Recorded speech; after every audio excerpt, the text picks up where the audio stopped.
ನಮಸ್ಕಾರ,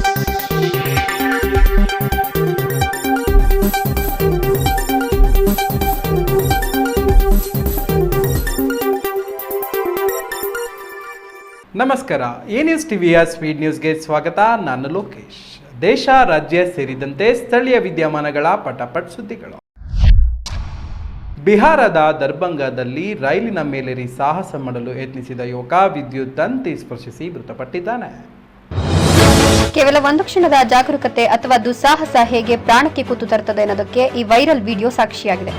ಬಿಹಾರದ ದರ್ಭಂಗದಲ್ಲಿ ವ್ಯಕ್ತಿಯೊಬ್ಬ ರೈಲಿನ ಮೇಲೇರಿ ನಡೆಯುವ ಸಾಹಸ ಮಾಡಲು ಹೋಗಿ ವಿದ್ಯುತ್ ತಂತಿ ಸ್ಪರ್ಶಿಸಿ ಪ್ರಾಣ ಬಿಟ್ಟಿದ್ದಾರೆ. ಸರಕು ರೈಲು ನಿಧಾನವಾಗಿ ಚಲಿಸುತ್ತಿದ್ದಾಗ ಯುವಕ ಬೋಗಿಯ ಮೇಲೆ ಹತ್ತಿದ್ದಾನೆ. ಇದನ್ನು ಗಮನಿಸಿದ ನಿಲ್ದಾಣದಲ್ಲಿದ್ದ ಜನರು ಮತ್ತು ಪ್ರಯಾಣಿಕರು ಕೆಳಗಿಳಿಯಪ್ಪ, ಅಪಾಯ ಇದೆ ಅಂತ ಪದೇ ಪದೇ ಕಿರಿಸುತ್ತಾ ಎಚ್ಚರಿಕೆ ನೀಡಿದ್ದಾರೆ. ಆದರೆ ಯಾವುದನ್ನು ಲೆಕ್ಕಿಸದ ಯುವಕ ಬೋಗಿಯ ಮೇಲೆ ನಡೆಯುತ್ತಾ ಮುಂದೆ ಸಾಗಿದ್ದಾನೆ. ತಿರುವನಂತಪುರದಲ್ಲಿ ಪಾತ್ರೆಯೊಳಗೆ ಸಿಲುಕಿಕೊಂಡಿದ್ದ 2 ವರ್ಷದ ಮಗುವನ್ನು ಪೊಲೀಸರು ಹಾಗೂ ಅಗ್ನಿಶಾಮಕ ಸಿಬ್ಬಂದಿ ಸುರಕ್ಷಿತವಾಗಿ ರಕ್ಷಿಸಿದ್ದಾರೆ. ತಿರುವನಂತಪುರದಲ್ಲಿ ಆಟವಾಡುತ್ತಿದ್ದಾಗ ಪಾತ್ರೆಯೊಳಗೆ ಸಿಲುಕಿಕೊಂಡಿದ್ದ ಪುಟ್ಟ ಮಗುವೊಂದನ್ನು ಕೇರಳದ ಪೊಲೀಸರು ಮತ್ತು ಅಗ್ನಿಶಾಮಕ ದಳದ ಸಿಬ್ಬಂದಿ ಅತ್ಯಂತ ನಾಜೂಕಾಗಿ ರಕ್ಷಿಸಿದ್ದಾರೆ. ಇವರ ಸಮಯೋಚಿತ ಕಾರ್ಯಕ್ಕೆ ಈಗ ಸಾರ್ವಜನಿಕ ವಲಯದಲ್ಲಿ ವ್ಯಾಪಕ ಪ್ರಶಂಸೆ ವ್ಯಕ್ತವಾಗುತ್ತಿದೆ. ಮನೆಯಲ್ಲಿ ಆಟವಾಡುತ್ತಿದ್ದ 2 ವರ್ಷದ ಮಗು ಅಡುಗೆ ಮನೆಯಲ್ಲಿದ್ದ ದೊಡ್ಡದಾದ ಅಲ್ಯೂಮಿನಿಯಂ ಪಾತ್ರೆಯೊಳಗೆ ಇಳಿದಿದೆ.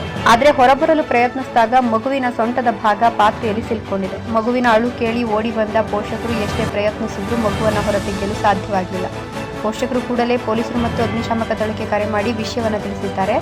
ಇನ್ನು ಸ್ಥಳಕ್ಕೆ ಧಾವಿಸಿದ ಸಿಬ್ಬಂದಿ ಮಗುವಿಗೆ ಯಾವುದೇ ನೋವಾಗದಂತೆ ಅತ್ಯಂತ ಎಚ್ಚರಿಕೆ ವಹಿಸಿ ಹೈಡ್ರಾಲಿಕ್ ಕಟರ್ಗಳನ್ನು ಬಳಸಿ ಅಲ್ಯೂಮಿನಿಯಂ ಪಾತ್ರೆಯನ್ನು ನಿಧಾನವಾಗಿ ಕತ್ತರಿಸುವ ಮೂಲಕ ಮಗುವನ್ನು ಸುರಕ್ಷಿತವಾಗಿ ಹೊರತೆಗೆದರು.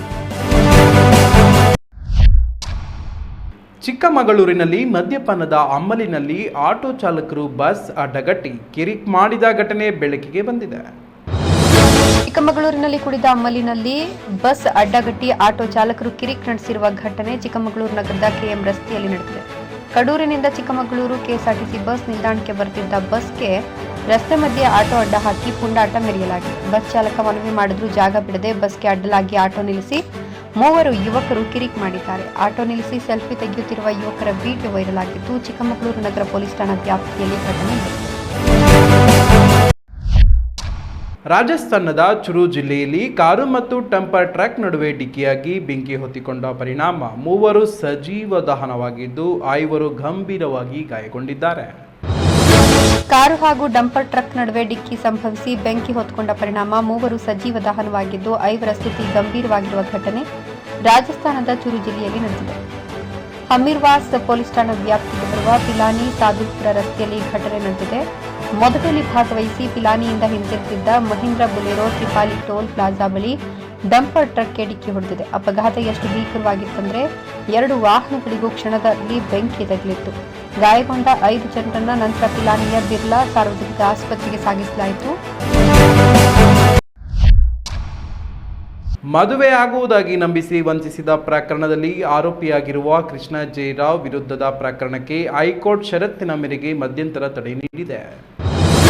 ಬೆಂಗಳೂರಿನಲ್ಲಿ ಯುವತಿಯನ್ನ ಮದುವೆಯಾಗೋದಾಗಿ ನಂಬಿಸಿ ದೈಹಿಕ ಸಂಪರ್ಕ ಬೆಳೆಸಿದ ಪರಿಣಾಮ ಆಕೆ ಮಗುವಿಗೆ ಜನ್ಮ ನೀಡಿದ ಬಳಿಕ ವಂಚಿಸಿದ್ದ ಪುತ್ತೂರಿನ ಬಿಜೆಪಿ ಮಾಜಿ ಮುಖಂಡ ಜಗನ್ನಿವಾಸ್ ರಾವ್ ಪುತ್ರ ಕೃಷ್ಣ ಜೆ ರಾವ್ ಮೇಲಿನ ಪ್ರಕರಣ ಸಂಬಂಧ ಹೈಕೋರ್ಟ್ ಮಹತ್ವದ ಆದೇಶ ನೀಡಿದೆ. ಪ್ರಕರಣ ರದ್ದು ಕೋರಿ ಕೃಷ್ಣ ಜೆ ರಾವ್ ಸಲ್ಲಿಸಿದ ಅರ್ಜಿ ವಿಚಾರಣೆ ನಡೆಸಿದ ನ್ಯಾಯಾಧೀಶ ಎಂ ನಾಗಪ್ರಸನ್ನ ಅವರಿದ್ದ ಹೈಕೋರ್ಟ್ ಪೀಠ ಷರತ್ತಿನ ಮೇರೆಗೆ ಕೃಷ್ಣ ಜೆ ರಾವ್ ವಿರುದ್ಧ ಪ್ರಕರಣಕ್ಕೆ ಮಧ್ಯಂತರ ತಡೆ ನೀಡಿದೆ. ಪಶ್ಚಿಮ ಬಂಗಾಳ ಮತದಾನದ ಬಳಿಕ ಪ್ರಧಾನಿ ನರೇಂದ್ರ ಮೋದಿ ಹೂಗ್ಲಿಯಲ್ಲಿ ದೋಣಿ ವಿಹಾರ ನಡೆಸಿದ ಚಿತ್ರಗಳನ್ನು ಹಂಚಿಕೊಂಡಿದ್ದು ಸಾಮಾಜಿಕ ಜಾಲತಾಣಗಳಲ್ಲಿ ವೈರಲ್ ಆಗಿವೆ. ಪಶ್ಚಿಮ ಬಂಗಾಳ ವಿಧಾನಸಭಾ ಚುನಾವಣೆಯ ಮೊದಲ ಹಂತದ ಮತದಾನ ಮುಗಿದು ಕೆಲವೇ ಗಂಟೆಗಳ ಬಳಿಕ ಪ್ರಧಾನಿ ಮೋದಿ ಕೋಲ್ಕತಾದ ಹೂಗ್ಲಿಯಲ್ಲಿ ದೋಣಿ ವಿಹಾರ ನಡೆಸಿದ್ದಾರೆ. ಸೂರ್ಯ ಉದಯಿಸುವ ಸಮಯದಲ್ಲಿ ಕೈಯಲ್ಲಿ ಕ್ಯಾಮೆರಾ ಹಿಡಿದು ಪ್ರಧಾನಿ ಮೋದಿ ವಿಹಾರಕ್ಕೆ ಹೊರಟಿರುವ ಚಿತ್ರಗಳನ್ನು ಅವರೇ ಹಂಚಿಕೊಂಡಿದ್ದಾರೆ. ಪಶ್ಚಿಮ ಬಂಗಾಳದಲ್ಲಿ ಮೊದಲ ಹಂತದಲ್ಲಿ 92.88% ಮತದಾನ ದಾಖಲಾಗಿತ್ತು. ಪ್ರಧಾನಿ ಮೋದಿ ತಮ್ಮ ಎಕ್ಸ್ ಖಾತೆಯಲ್ಲಿ ಮರದ ದೋಣಿಯ ಮೇಲೆ ಕ್ಯಾಮೆರಾ ಹಿಡಿದು ಕುಳಿತಿರುವುದನ್ನು ಕಾಣಬಹುದು. ಪಶ್ಚಿಮ ಬಂಗಾಳದ ಜಾಂಗ್ರಾಮ್ನಲ್ಲಿ ಮತಗಟ್ಟೆ ಬಳಿ ಆನೆ ಕಾಣಿಸಿಕೊಂಡು ಮತದಾರರಲ್ಲಿ ಆತಂಕ ಮೂಡಿಸಿರುವ ಘಟನೆ ನಡೆದಿದೆ. ಪಶ್ಚಿಮ ಬಂಗಾಳ ರಾಜ್ಯದಲ್ಲಿ ವಿಧಾನಸಭಾ ಚುನಾವಣೆ ನಡೆದಿದೆ. ಜಾರ್ಗ್ರಾಮ್ನ ಮತಗಟ್ಟೆಯ ಬಳಿ ಇದ್ದಕ್ಕಿದ್ದಂತೆ ಆನೆಯೊಂದು ಮತಗಟ್ಟೆಗೆ ಬಂದಿತ್ತು. ಇದನ್ನು ನೋಡಿದ ಮತದಾರರು ಸ್ವಲ್ಪ ಆಘಾತಕ್ಕೊಳಗಾದರು.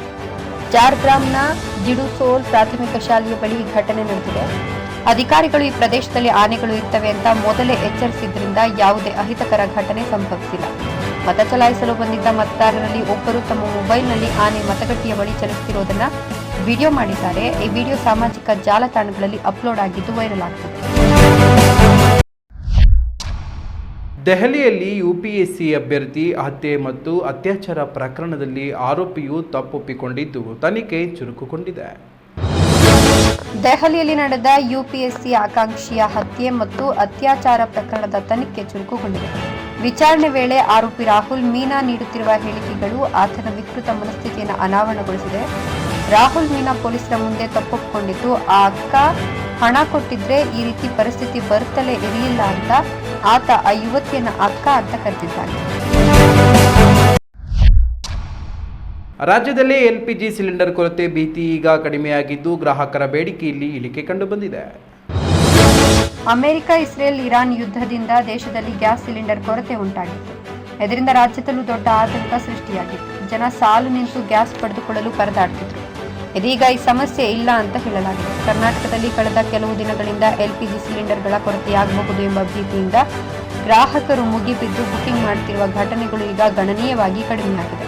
ಇದರಿಂದಾಗಿ ರಾಜ್ಯದಲ್ಲಿ ಎಲ್ಪಿಜಿ ಸಿಲಿಂಡರ್ಗಳ ದೈನಂದಿನ ಬೇಡಿಕೆಯಲ್ಲಿ ಭಾರಿ ಇಳಿಕೆ ಕಂಡುಬಂದಿದೆ. ದಾವಣಗೆರೆ ಉಪಚುನಾವಣೆ ಅಭ್ಯರ್ಥಿ ಶಹಬಾಜ್ ಖಾನ್ ಮೇಲೆ ದಾಳಿ ನಡೆದಿದ್ದು ಪ್ರಕರಣ ದಾಖಲಾಗಿದೆ. ದಾವಣಗೆರೆ ಉಪಚುನಾವಣೆಯ ಅಭ್ಯರ್ಥಿ ಯಂಗ್ ಸ್ಟಾರ್ ಎಂಪೋರಿಯಂ ಪಕ್ಷದ ರಾಷ್ಟ್ರೀಯ ಅಧ್ಯಕ್ಷ ಶಹಬಾಜ್ ಖಾನ್ಗೆ ಈ ಹಿಂದೆ ಹಲ್ಲೆ ನಡೆಸಿ ಕಸದ ಬುಟ್ಟಿಗೆ ಹಾಕ್ತೇವೆ ಅಂತ ಬೆದರಿಕೆಯೊಂದು ಬಂದಿತ್ತು. ಅದರಂತೆಯೇ ನಗರದ ಸುದ್ದುಗುಂಟೆಪಾಳ್ಯ ಪೊಲೀಸ್ ಠಾಣೆ ವ್ಯಾಪ್ತಿಯಲ್ಲಿ ಅವರ ಮೇಲೆ ದಾಳಿ ನಡೆಸಿದ ಘಟನೆ ನಡೆದಿದ್ದು, ಸುದ್ದುಗುಂಟೆಪಾಳ್ಯ ಪೊಲೀಸ್ ಠಾಣೆಯಲ್ಲಿ ಎಫ್ಐಆರ್ ದಾಖಲಾಗಿದೆ. ಬೆಂಗಳೂರಿನ ಕೋರಮಂಗಲದಲ್ಲಿ ಇಬ್ಬರು ಯುವತಿಯರು ಯುವಕನ ಮೇಲೆ ಸಾರ್ವಜನಿಕವಾಗಿ ಹಲ್ಲೆ ನಡೆಸಿದ ಘಟನೆ ನಡೆದಿದೆ. ಸಿಲಿಕಾನ್ ಸಿಟಿ ಬೆಂಗಳೂರಿನ ಕೋರಮಂಗಲದಲ್ಲಿ ಹೈಡ್ರಾಮಾವೊಂದು ನಡೆದಿದೆ. ಯುವಕನೊಬ್ಬ ತಮಗೆ ಕಿರಿಕಿರಿ ನೀಡಿದ್ದಾನೆ ಅಂತ ಆರೋಪಿಸಿ ಇಬ್ಬರು ಯುವತಿಯರು ಆತನಿಗೆ ನಡು ರಸ್ತೆಯಲ್ಲೇ ಪೊಲೀಸರೆದುರೇ ಮನಬಂದಂತೆ ಹೊಡೆದ ಘಟನೆ ಬೆಳಕಿಗೆ ಬಂದಿದೆ. ಪಬ್ಬೊಂದರ ಒಳಗೆ ಯುವಕ ತಮಗೆ ತೊಂದರೆ ನೀಡಿದ್ದಾನೆ ಅಂತ ಆಕ್ರೋಶಗೊಂಡ ಯುವತಿಯರು ಆತನನ್ನ ರಸ್ತೆಗೆ ಎಳೆದು ತಂದು ಹಲ್ಲೆ ಮಾಡಿದ್ದಾರೆ. ಸ್ಥಳದಲ್ಲಿದ್ದ ಪೊಲೀಸರು ಯುವತಿಯರನ್ನ ತಡೆಯಲು ಪ್ರಯತ್ನಿಸಿ ಹೊಡಿಬೇಡಿ, ಠಾಣೆಗೆ ಬಂದು ದೂರು ನೀಡಿ ಅಂತ ಎಷ್ಟೇ ಮನವಿ ಮಾಡಿದ್ರೂ ಕೇಳದ ಯುವತಿಯರು ಪೊಲೀಸರ ಎದುರಲ್ಲೇ ಯುವಕನಿಗೆ ಹೊಡೆದಿದ್ದಾರೆ. ವರ ನಟ ಡಾಕ್ಟರ್ ರಾಜ್ಕುಮಾರ್ ಅವರ ಜಯಂತಿಯನ್ನ ರಾಜ್ಯಾದ್ಯಂತ ಭಕ್ತಿ ಭಾವದಿಂದ ಆಚರಿಸಲಾಗುತ್ತಿದೆ. ಡಾಕ್ಟರ್ ರಾಜ್ಕುಮಾರ್ ಅವರ ಪುಣ್ಯ ಜಯಂತಿ ಇಂದು ರಾಜ್ಯದ ಹಲವಾರು ಕಡೆ ಡಾಕ್ಟರ್ ರಾಜ್ಕುಮಾರ್ ಅವರ ಜಯಂತಿಯನ್ನು ಆಚರಿಸಲಾಗುತ್ತಿದೆ. ರಾಜ್ಯದ ಯಾವುದೇ ಮೂಲೆಗೆ ಹೋದರೂ ರಾಜ್ಕುಮಾರ್ ಅವರ ಚಿತ್ರ, ಪ್ರತಿಮೆಗಳು ಇಂದಿಗೂ ಹೆಜ್ಜೆಗೊಂಡಂತೆ ಕಾಣ್ತವೆ. ವಿಶೇಷ ಅಂದರೆ ರಾಜ್ಯದ ಯಾವುದೇ ಜನಪ್ರಿಯ ಹೋಟೆಲ್ಗಳಿಗೆ ಹೋದರೂ ಅಲ್ಲಿ ರಾಜ್ಕುಮಾರ್ ಅವರ ಫೋಟೋ ಒಂದು ಇದ್ದೇ ಇರ್ತದೆ. ಛತ್ತೀಸ್ಗಢದಲ್ಲಿ ವ್ಯಕ್ತಿಯೊಬ್ಬ ತನ್ನ ಪತ್ನಿಯನ್ನ ಶಿರಚ್ಛೇದ ಮಾಡಿ ಬೀದಿಯಲ್ಲಿ ತಲೆ ಹಿಡಿದು ಓಡಾಡಿದ ಭೀಕರ ಘಟನೆ ಜನರನ್ನ ಬೆಚ್ಚಿ ಬೀಳಿಸಿದೆ. ಛತ್ತೀಸ್ಗಢದ ಕೊರ್ಬಾ ಜಿಲ್ಲೆಯಲ್ಲಿ ಮನುಕುಲುವೆ ತಲೆ ತಗ್ಗಿಸುವಂತಹ ಘೋರ ಘಟನೆಯೊಂದು ಜರುಗಿದೆ. ಕ್ಷುಲ್ಲಕ ಕೌಟುಂಬಿಕ ಕಲಹ ಮತ್ತು ಮದ್ಯದ ಅಮಲು ಒಬ್ಬ ವ್ಯಕ್ತಿಯನ್ನ ಎಷ್ಟು ಕ್ರೂರವನ್ನಾಗಿ ಮಾಡಬಹುದು ಅನ್ನೋದಕ್ಕೆ ಈ ಘಟನೆ ಸಾಕ್ಷಿಯಾಗಿದೆ. ಜಿಲ್ಲೆಯ ರಾಜ್ಗಮರ್ ಪೊಲೀಸ್ ಔಟ್ಪೋಸ್ಟ್ ವ್ಯಾಪ್ತಿಯ ಬುಂದೇಲಿ ಗ್ರಾಮದಲ್ಲಿ ಬುಧವಾರ ಸಂಜೆ ನಡೆದ ಘಟನೆ ಇಡೀ ರಾಜ್ಯವನ್ನೇ ಬೆಚ್ಚಿಬೀಳಿಸಿದೆ. 58 ವರ್ಷದ ವ್ಯಕ್ತಿಯೊಬ್ಬ ತನ್ನ ಪತ್ನಿಯನ್ನೇ ಹರಿತವಾದ ಆಯುಧದಿಂದ ಶಿರಚ್ಛೇದ ಮಾಡಿ ಬಳಿಕ ಕತ್ತರಿಸಿದ ತಲೆಯನ್ನು ಹಿಡಿದು ಗ್ರಾಮದ ಬೀದಿಗಳಲ್ಲಿ ಓಡಾಡಿದ್ದಾನೆ. ಈ ನ್ಯೂಸ್ ಟಿವಿಯ ಸ್ಪೀಡ್ ನ್ಯೂಸ್ ಜೊತೆಗೆ ರಾತ್ರಿ 8:30ಕ್ಕೆ ತಪ್ಪದೆ ವೀಕ್ಷಿಸಿ. ಈ ನ್ಯೂಸ್ನ ಮುಖ್ಯ ಸಂಚಿಕೆ.